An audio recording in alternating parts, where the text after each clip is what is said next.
Merci beaucoup, professeur Boujner. C'est à moi, c'est tout le plaisir à moi de présenter et de collaborer, de discuter avec vous.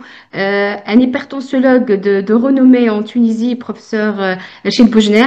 Et puis j'ai aussi le grand plaisir d'avoir parmi nous notre cher président de la Société tunisienne de cardiologie, professeur Ousf Ben Amr, et de aussi avoir ma chère amie, professeur Leila Abid, qui sont des experts aussi en hypertension artérielle en Tunisie.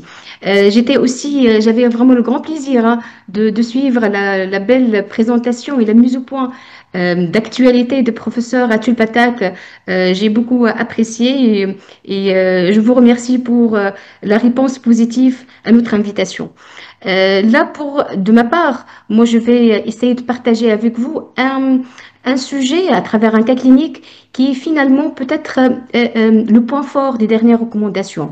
Si en fait, quand on a des pressions artérielles élevées, est-ce que mon patient est hypertendu? C'était la question qu'on se posait par rapport à des patients pareils. Je vous rappelle que en 2018, les recommandations de l'ESC qui étaient couplées au ASH à l'époque ont parlé de prise en charge de l'hypertension artérielle. Alors actuellement, en dernière recommandation de 2024 de l'ESC, elle parle de prise en charge de pression artérielle élevée et d'hypertension artérielle. Donc d'un coup d'emblée, on voyait déjà que ça se distingue cette histoire de pression artérielle élevée, cette notion qu'il faut mettre un peu la loupe là-dessus pour pouvoir décortiquer cette entité. Et là, je vais partager avec vous un cas clinique que je crois qu'on a tous des patients comme ça dans nos consultations. C'est surtout là, je parle surtout de nos amis qui nous suivent en ligne, nos amis de première ligne, les médecins de famille, les médecins généralistes, et qui voient souvent ce genre de patient. Là, mon patient, moi, c'est un jeune de 50 ans, il est enseignant, stressé. Il a toute une famille d'hypertendus, son papa, sa mère, ses deux frères aînés. C'est un fumeur actif, hein, malheureusement. Et là, il a un poids de 70 kilos pour une taille 1,82 m, pour vous dire que là, il n'est pas obèse, hein. Par contre, vient pour une consultation de routine. Il veut vérifier est-ce que tout se passe bien. Il est stressé. Il passe par des moments difficiles dans son travail.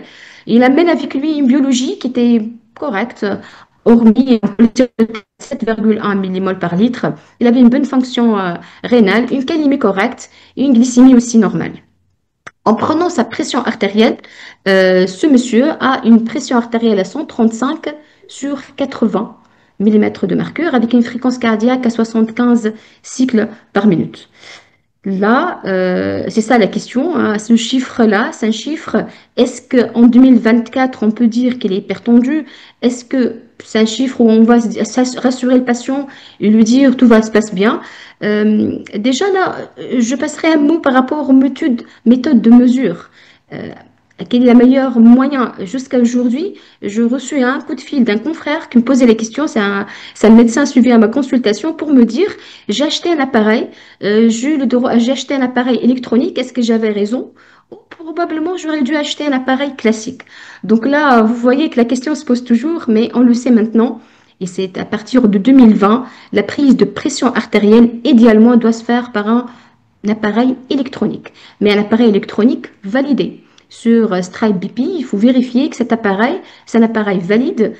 La seule contrainte peut-être chez ces patients-là, il faut vérifier que ce n'est pas un patient en fibrillation auriculaire, ce n'est pas une femme enceinte, parce que ces deux entités, on pourra probablement avoir des erreurs de mesure avec les appareils électroniques. Il vaut mieux utiliser le brassard classique.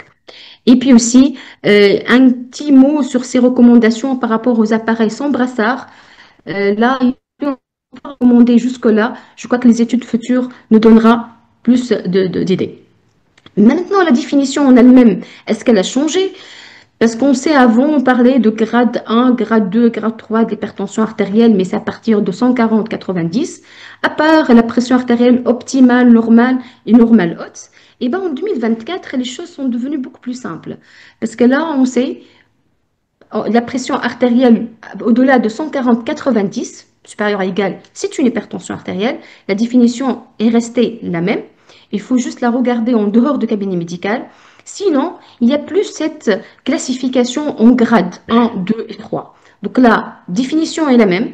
Supérieure ou égale à 140-90, oui, mais On sait que hypertension artérielle, c'est la même chose, mais quand on a une pression artérielle inférieure strictement à 120, 70, là, c'est les malades ayant une pression artérielle non élevée. Et là, les recommandations ne parlent pas de pression artérielle normale, pour dire qu'il n'y a pas un chiffre à partir duquel on est épargné. Mais c'est des chiffres que probablement ils donnent moins de risques cardiovasculaires, moins d'événements majeurs. Donc, inférieur à 120, 70, c'est une pression non élevée. Entre les deux, c'est ça où on va peut-être mettre l'accent lors de ce cas clinique-là, c'est cette pression artérielle entre 120 139, 70 89 de diastolique qui va poser un problème. Est-ce qu'on va les considérer des patients non hypertendus ou ils ont besoin d'une prise en charge particulière? D'ailleurs, dans la démarche diagnostique, est-ce que ça a changé? Je vous rappelle qu'en 2018, sur le ESC 2018, ces patients-là qui ont cette pression artérielle 130, 139, 85, 89, qu'on appelait auparavant pression artérielle normale haute, doivent être au moins, ou doivent bénéficier au moins d'une MAPA ou d'une automesure pour vérifier que c'est des patients qui n'ont pas d'hypertension artérielle dite masquée. Donc là, c'est juste pour vérifier, sinon on doit juste les revoir tous les ans pour vérifier que leur pression artérielle ne devient pas élevée, ils ne deviennent pas hypertendus. Mais par contre, actuellement, en 2024, si on a une hypertension artérielle, il faut la vérifier, il faut la contrôler en dehors du cabinet médical, s'assurer que c'est une vraie hypertension artérielle. Et là, c'est juste pour enlever les 15 à 20% de patients ayant un effet blouse blanche, qui n'est pas négligeable. Donc, obligatoirement, on regarde ce qui se passe en dehors du cabinet médical avant de traiter d'emblée. Juste un mot par rapport aux gens qui ont une pression artérielle très élevée, au-delà de 180-110. Là, ce qui est recommandé, c'est d'essayer d'éliminer une urgence hypertensive. Pour les patients ayant une pression artérielle non élevée, c'est des patients à contrôler tous les ans quand ils sont au-delà de 40 ans et tous les 3 ans s'ils sont jeunes, moins de 40 ans. Donc, nos patients qui ont cette pression artérielle entre les deux, élevés. Donc là, leur prise en charge passe par leur évaluation du risque cardiovasculaire. C'est très important de regarder leur risque. Et les patients ayant d'emblée un haut risque cardiovasculaire, c'est-à-dire les patients qui sont déjà coronariens, ayant un antécédent d'accident vasculaire cérébral, les patients qui ont déjà eu un événement cardiovasculaire majeur ou une maladie rénale chronique ou un diabète, c'est des patients qui ont déjà un haut risque, ou bien on calcule le score. Le score qui est recommandé, c'est le score 2 pour les jeunes de moins de 70 ans ou score 2 OP pour le au-delà de 70 ans. S'il est supérieur à 10%, ou bien c'est entre 5 à 10 et que le malade a des modificateurs de risque. Notion très importante qui est entrée en 2024, cette notion de modificateur de risque qu'il faut prendre en considération en évaluant le risque de vos malades. Ces patients-là, il faut les confirmer. L'élévation de la pression artérielle est probablement traitée s'il le faut. Donc là, je vous rappelle ces modificateurs de risque qui sont pour tout le monde. Ce sera le fait d'avoir un niveau socio-économique bas, d'avoir une maladie auto-immune inflammatoire comme l'arthrite rhumatoïde, les malades ayant des maladies mentales comme la schizophrénie, les patients ayant des antécédents familiaux de maladies cardiovasculaires, c'est des malades qui ont un risque cardiovasculaire augmenté. Sinon, pour les femmes, il y a des modificateurs de risque spécifiques aux femmes. C'est le diabète gestationnel, c'est l'antécédent d'HTA gravidique, de prééclampsie, de grossesse arrêtée, de fausse couche à répétition, rend ces femmes-là à risque. Le fait d'avoir deux facteurs avec un score de risque entre 5 et 10%, ça mérite qu'on regarde de près cette pression artérielle, de la confirmer et probablement de la traiter. Donc là, pour notre patient qui a moins de 70 ans, c'est le score 2 qu'il faut utiliser. Je vous rappelle que c'est un score qui se fait selon les pays à bas risque, risque modéré, risque élevé ou très élevé. En Tunisie, puisqu'on est un pays à risque très élevé, donc là, si on calcule pour notre malade son risque cardiovasculaire, il est à 20%.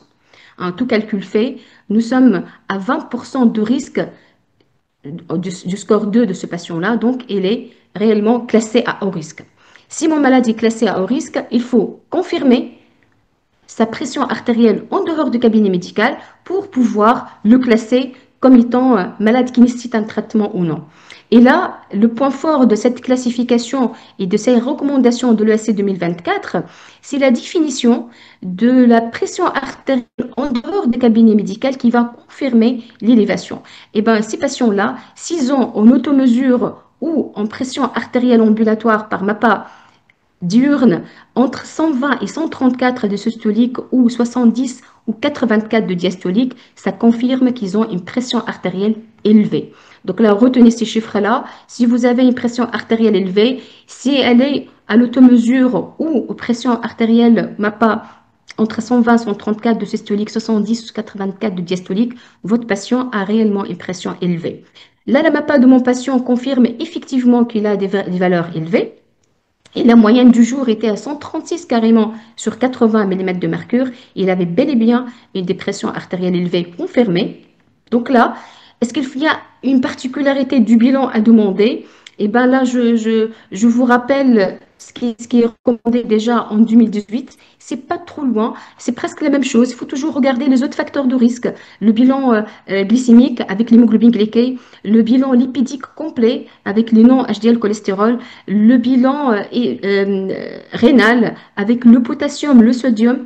Et bien sûr, il faut regarder est-ce qu'il y a des ébauches d'HTA secondaire, il faut regarder TSH, le calcium, le hématocrite, l'hémoglobine obligatoirement et le ratio albumine sur créate, le fameux RAC, et un ECG 12 dérivations. Ce qui est un plus lors de ces recommandations qui étaient déjà notées par notre ami professeur Atul Patak, c'est le dosage de rénine-aldostérone qui entre dans les recommandations de 2024 comme étant un bilan à faire au moins une fois chez nos hypertendus. Pourquoi? La raison était très bien démontrée par notre ami professeur Patak. C'est parce qu'on a quand même presque un tiers de nos patients qui peuvent avoir un hyperaldostéronisme primaire non diagnostiqué. Donc, pensez-y, faites-le au moins une fois. Moi, je dirais peut-être pas pour tous les patients de sous-notieux, mais au moins quand ils sont jeunes, quand leur calémie est limite, quand vous avez des signes en faveur de cet hyperaldostéronisme primaire. Et dans la prise en charge elle-même, est-ce qu'il y a des nouveautés? L'hypertendu, il faut confirmer et traiter. Pression artérielle non élevée, c'est bon, on va juste la maintenir non élevée. Il faut vraiment la maintenir par des mesures hygiéno-diététiques. Pour les patients ayant cette pression normale, plutôt élevée, excusez-moi, là, c'est ces patients qu'il faut regarder les conditions.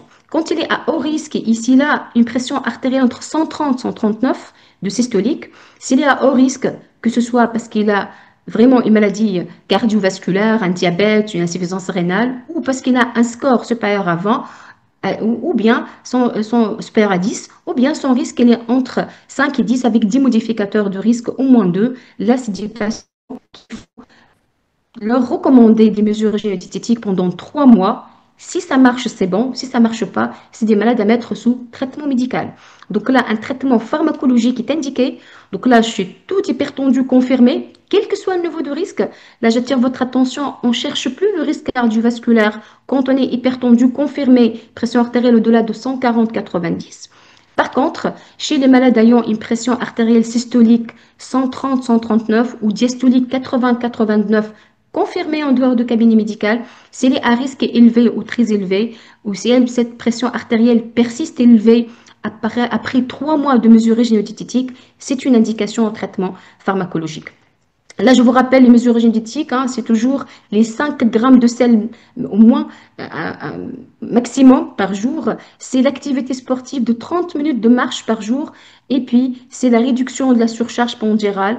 C'est l'apport en potassium. Là, c'est un point fort de ces recommandations-là qui insiste de apporter du potassium chez ces patients-là. À la limite, si vous avez à leur donner une substitution dans leur repas, donnez-le un sel riche en potassium, ça pourra les aider pour équilibrer leur pression artérielle. Interrompre toute intoxication tabagique. Je sais que c'est la plaque peut-être la plus facile à dire, mais la plus difficile à pratiquer. C'est quelque chose qui est difficile auprès de nos malades, mais ça change énormément leur pronostic et ça va réduire et le chiffre de pression artérielle et les complications cardiovasculaires chez ces patients-là. La cible, est-ce que ça a changé? Et ben, la cible, elle est beaucoup plus séduisante actuellement et beaucoup plus optimiste, je veux dire. Elle est entre 120 et 129 des systoliques, 70 et 79 millimètres de mercure. Donc, on est vraiment très exigeant en matière de cible de pression artérielle en 2024. Il faut avoir une pression artérielle strictement inférieure à 130 sur 80. Donc là, pratiquement 120-70 pour la majorité de nos patients. Je reviens à mon patient.